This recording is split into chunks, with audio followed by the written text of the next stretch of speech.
Sempat tercekat saat Sagara mengatakan sesuatu yang tidak lazim tentunya, namun Zara berusaha menepisnya, mungkin saja tuannya itu sedang mengigau. Di mana Maura? Tanyanya sedikit ketus.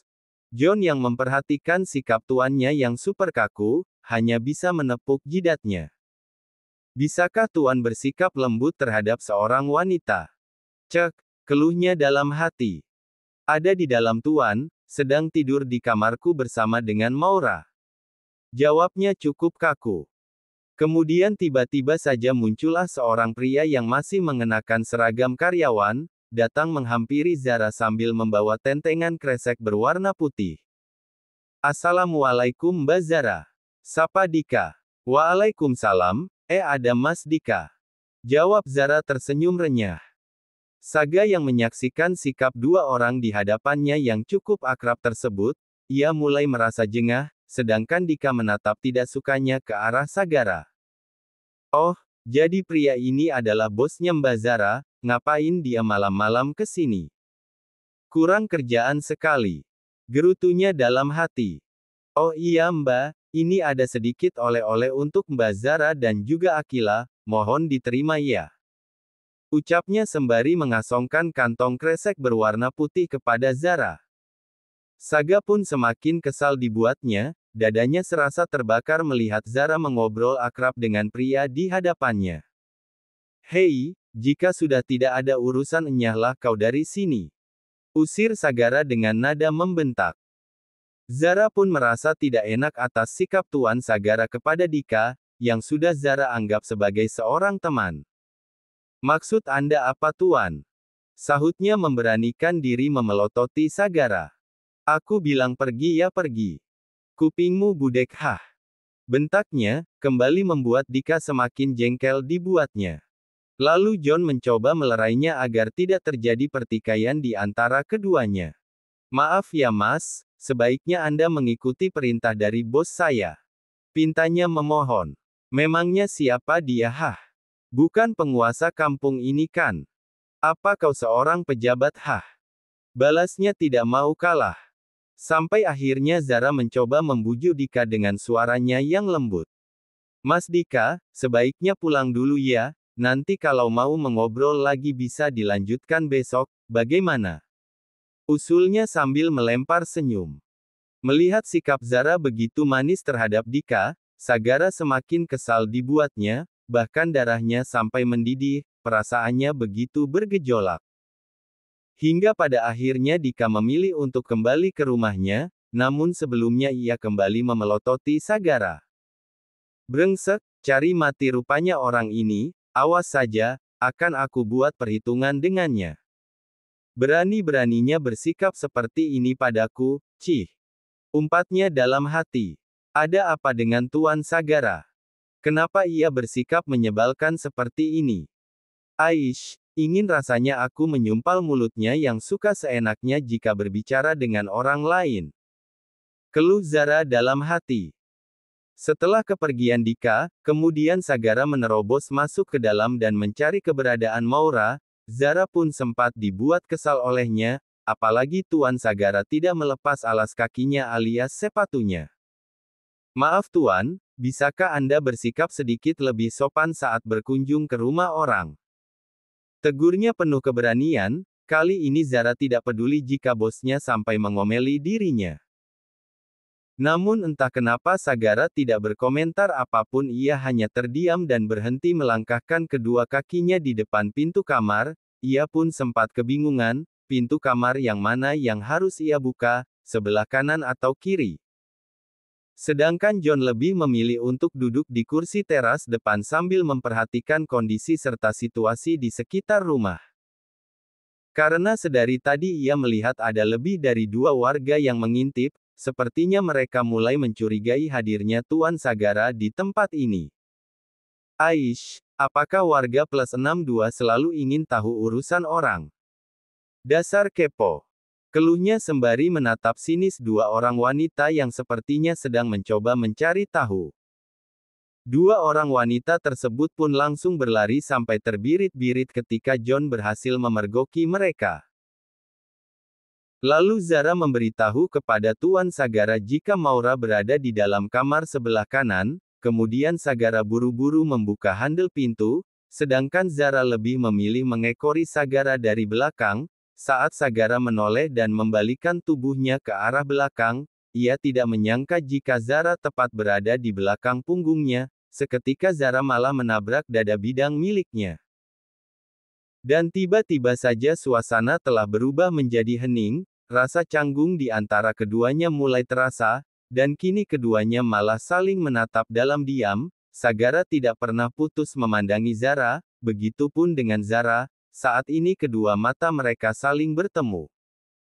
Hingga akhirnya Zara tersadar dari situasinya saat ini, tiba-tiba saja detak jantungnya berdegup cukup kencang, begitupun dengan Sagara bahkan wajahnya menjadi merona.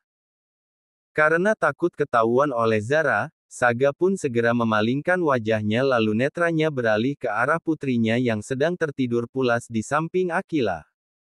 Perlahan Sagara mulai menggendong tubuh putri kecilnya dan membiarkan kedua tangannya melilit di lehernya. "Pah!" ucap Maura dengan suara yang parau dan mata masih terpejam. "Ini Papa nak, kita pulang ya." Ajak Sagara berbicara lembut terhadap putri kecilnya. "Iya Pah, tapi besok aku ingin main lagi di sini, boleh ya?" Pintanya merengek. "Iya, boleh kok." Jawabnya dan bergegas membawa Maura keluar dari dalam kamar. Kemudian Zara mengambil peralatan menggambar milik Maura. "Tuan, ini punya Maura, tadi ia belajar menggambar bersama Lala, dan rupanya Maura memiliki bakat menggambar yang luar biasa." Ujarnya sambil menyerahkan buku gambar dan pensil warna milik Maura. John yang melihat tuannya kerepotan, akhirnya ia yang mengambilnya sambil membawa kursi roda milik Maura di samping kursi ruang tamu. Lalu Sagara bergegas pergi. Saat ia berada di depan pintu keluar, Sagara menoleh ke arah Zara yang saat ini berada di belakangnya. "Besok kau mulai bekerja di kantor pusat, kau sudah tidak bekerja lagi di Hotel Rafflesia, jangan sampai telat, aku tunggu kedatanganmu besok pagi, dan terima kasih sudah menjaga Maura dengan baik," ucapnya, lalu Sagara bergegas pergi begitu saja tanpa mendengarkan komentar dari Zara yang saat ini masih berdiri mematung karena dirinya terkesima dengan apa yang ia dengar barusan dari mulut Tuan Sagara. "Ini tidaklah mungkin, kenapa Anda suka sekali bertindak sesuka hati seperti ini, Tuan? Seenaknya saja memindahkan tempatku bekerja, Fiu, itu artinya aku harus beradaptasi kembali dengan lingkungan pekerjaanku yang baru, hada malas sekali aku. Sebaiknya besok pagi aku ceritakan semuanya kepada Dewi, semoga dia bisa memberikan pendapat tentang semua ini." Ucapnya bermonolog. Kediaman Shailendra. Kini Sagara menempatkan tubuh Maura di atas ranjang tempat tidurnya. Ia pun mulai menutup tubuh Maura dengan selimut tebal, dan diakhiri dengan sebuah kecupan hangat di keningnya. "Good night putrinya Papa, semoga tidurmu nyenyak dan bermimpilah yang indah." Lalu pandangannya beralih ke atas meja belajar Maura. Sagara penasaran dengan apa yang sudah digambar oleh putrinya. Saat buku gambar dibuka, Sagara cukup terkejut ketika melihat hasil gambar milik Maura. "Ya ampun Maura. Tolong maafkan Papa, kenapa kau begitu mengharapkan Zara sebagai ibu sambungmu nak? Mana mau dia menikah dengan Papa?" Keluhnya dalam hati. Setelah selesai melaksanakan sholat subuh, Zara mencoba meminta pendapat soal tempat kerja barunya kepada Dewi. "Apa Ra, semalam bos tampanmu itu datang ke sini, terus meminta kamu pindah ke kantor pusat. Oalah Ra, mimpi apa kamu, kok bisa ketiban durian runtuh?" Ucapnya tidak percaya dengan apa yang sudah ia dengar dari mulut Zara. "Biasa saja kali Wi, ekspresimu itu," balasnya sedikit kesal. "Kalau boleh sih Ra, aku maunya sambil jingkrak-jingkrak loh, saking senangnya, kau tahu jika masuk ke perusahaan Shailendra itu, susahnya minta ampun Ra. Sedangkan kamu dengan mudahnya bisa masuk ke perusahaan itu, ini sih gila Ra, aku yakin kalau bosmu itu mempunyai hati sama kamu." Jawabnya asal ceplos. Zara pun sampai melotot saat Dewi berkata seperti itu. Kau jangan berpikir yang tidak-tidak Wi, mana mungkin bos besar seperti Tuan Sagara menyukai wanita miskin dari kalangan rakyat jelata sepertiku ini, jangan ngaco Wi. Omelnya sambil mengerucutkan bibirnya. Dewi hanya bisa menepuk jidatnya atas sikap Zara yang tidak peka. Justru inilah yang telah dilakukan oleh bos tampanmu itu Ra, ia sengaja memindahkan posisi pekerjaanmu yang hanya karyawan biasa menjadi karyawan yang berkualitas, dan mungkin bosmu itu sudah tahu jika kamu adalah lulusan mahasiswi terbaik, otakmu itu sudah encer dari dulu Ra. AR kali encer. Balasnya masih dengan raut wajahnya yang kecut. Sudahlah, percuma aku meminta pendapat darimu, yang ada jawabannya begini semua, baiklah kalau begitu aku titip lalai ya Wi, maaf sudah merepotkan kamu. Iya, tenang saja Ra, oh iya Ra, masalah pinjaman untuk biaya operasi transplantasi untuk Lala, hasilnya nihil, bosku tidak mau memberikan aku pinjaman jika seluruh hutangku belum bisa dilunasi, maafkan aku ya Ra, aku tidak bisa membantumu. Dewi langsung terdiam dengan wajah yang murung. Lalu Zara menepuk kedua bahu Dewi. Gak usah dipikirkan Wi, aku akan mencoba cari pinjaman di tempat lain, semoga saja berhasil. Ra, kenapa kamu gak coba pinjam sama bos Sagara? Zara pun langsung mendelik lalu menyunggingkan bibirnya. Tidak Wi, percuma saja meminta bantuan terhadap pria angkuh dan menyebalkan itu. Perusahaan Shailendra Group. Setibanya di perusahaan, Zara benar-benar merasa sangat gugup, ia berkali-kali melihat alamat di dalam ponselnya yang sebelumnya telah dikirimkan oleh John.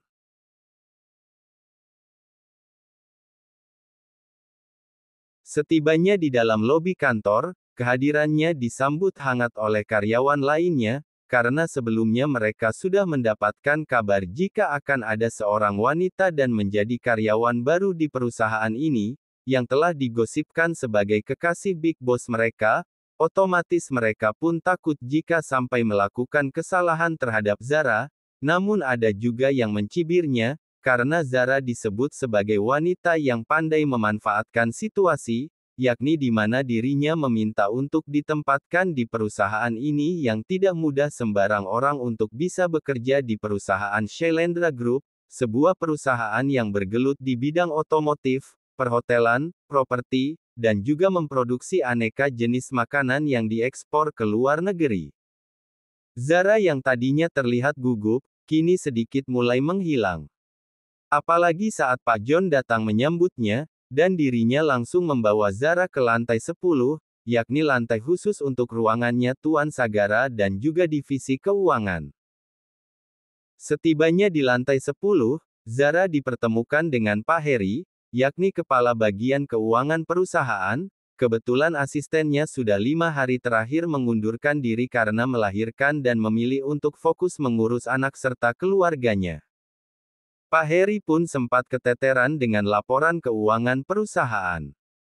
Baiklah Zara, sekarang kau akan menggantikan Ibu Diana, dan untuk seluruh karyawan dari divisi keuangan, mohon kerjasamanya terhadap Nona Zara. Tegasnya memberi peringatan terhadap karyawan yang berada di divisi keuangan. Kemudian John meninggalkan Zara di sana bersama Pak Heri dan juga karyawan lainnya. Zara terlihat masih canggung, apalagi karyawan yang lainnya menatap seperti tatapan tidak suka atas kehadirannya di divisi ini. Lalu Pak Heri mengantarkan Zara menuju ruangannya yang sebelumnya milik Ibu Diana. Baiklah Ibu Zara, selamat bergabung dengan tim divisi keuangan. Sebelum kita memulai dengan pekerjaan kita, saya ingin tahu dasar mengenai tugas seorang pegawai yang bekerja di bidang ini, bisa kau sebutkan Ibu Zara? Kali ini Pak Heri sengaja ingin melakukan tes terhadap Zara. Dengan penuh rasa percaya dirinya, Zara menjelaskan semuanya. Tugas yang pertama adalah mampu mengelola keuangan yang tersimpan di dalam rekening bank, mengurus administrasi perbankan, mengelola dana, investasi dan perbankan, melakukan analisis, mengidentifikasi peluang baru untuk pertumbuhan pendapatan perusahaan kemudian mengelola hubungan dengan bank dan institusi lainnya. Jawaban dari Zara sangat tepat dan benar adanya. Jadi kau sudah paham dengan tugas apa saja yang akan menjadi tanggung jawabmu. Zara pun mengangguk, pertanda ia paham dengan pekerjaannya kali ini. Baiklah kalau begitu, segera kau pelajari berkas-berkas penting yang ada di atas meja kerjamu, kerjakan sampai selesai, dan untuk hari ini hanya itu saja tugasmu. Terima kasih Pak Heri, saya pasti akan menyelesaikannya hari ini. Jawabnya sangat yakin. Pak Heri sempat menelan selaifannya. Apakah kau yakin bisa mengerjakan berkas-berkas itu Zara? Diana saja belum tentu bisa mengerjakannya dalam 1 hari, tapi ya sudahlah, kita lihat saja nanti, apakah Zara mampu atau tidak. Batinnya merasa ragu.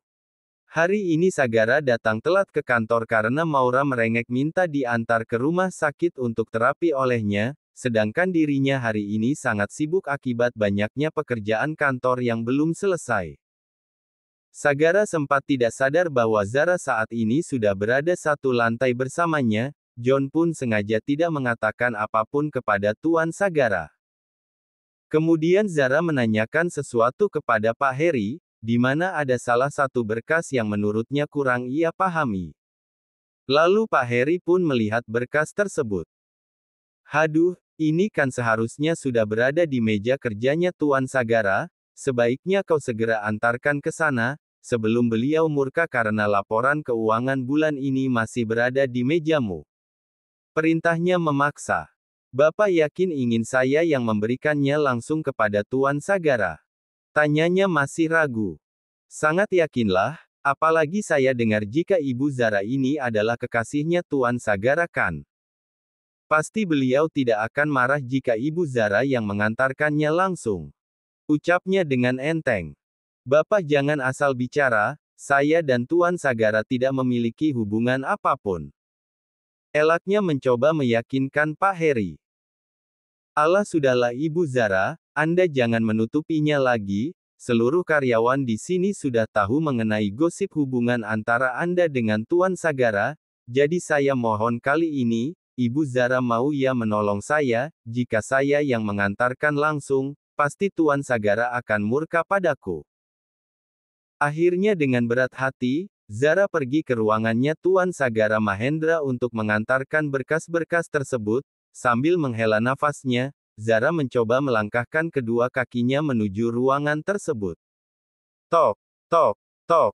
Dengan perasaan gugupnya, Zara mulai mengetuk pintu. Masuk. Sahut Sagara dari balik pintu. Kemudian perlahan Zara mulai membuka handle pintu, kali ini ia benar-benar merasa sangat gugup.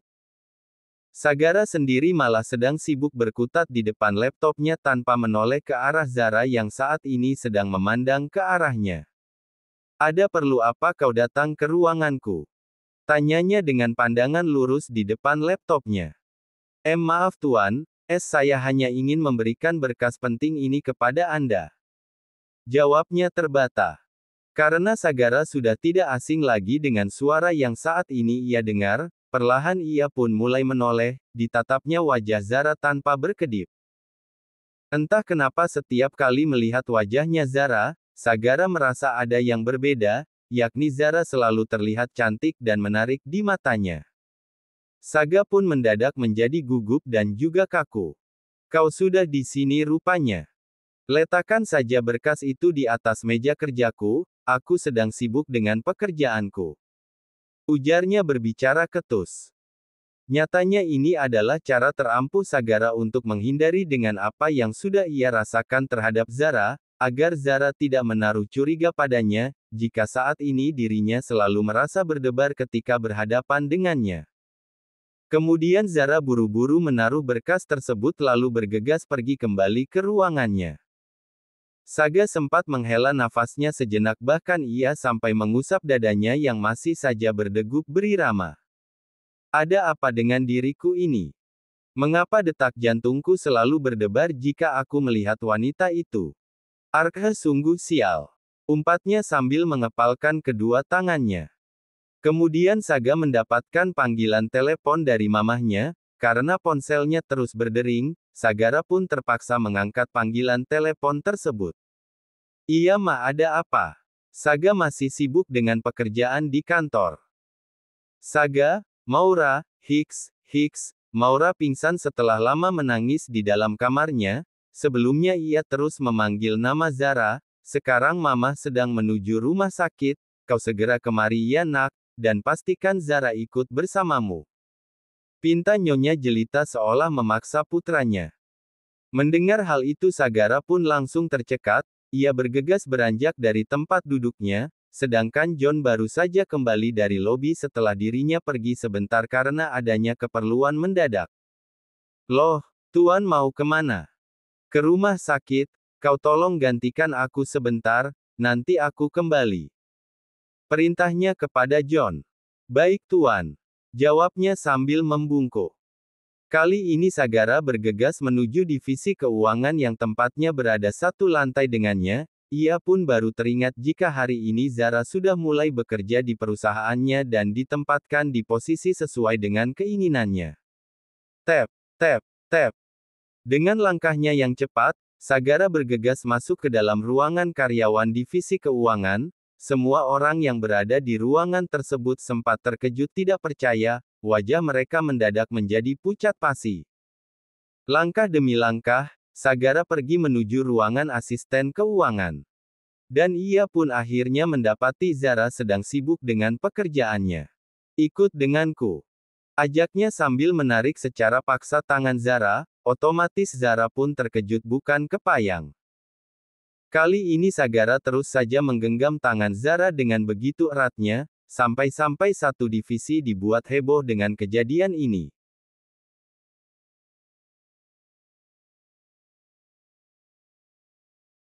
Terus saja menggenggam tangan Zara dengan begitu eratnya, sampai-sampai satu divisi dibuat heboh.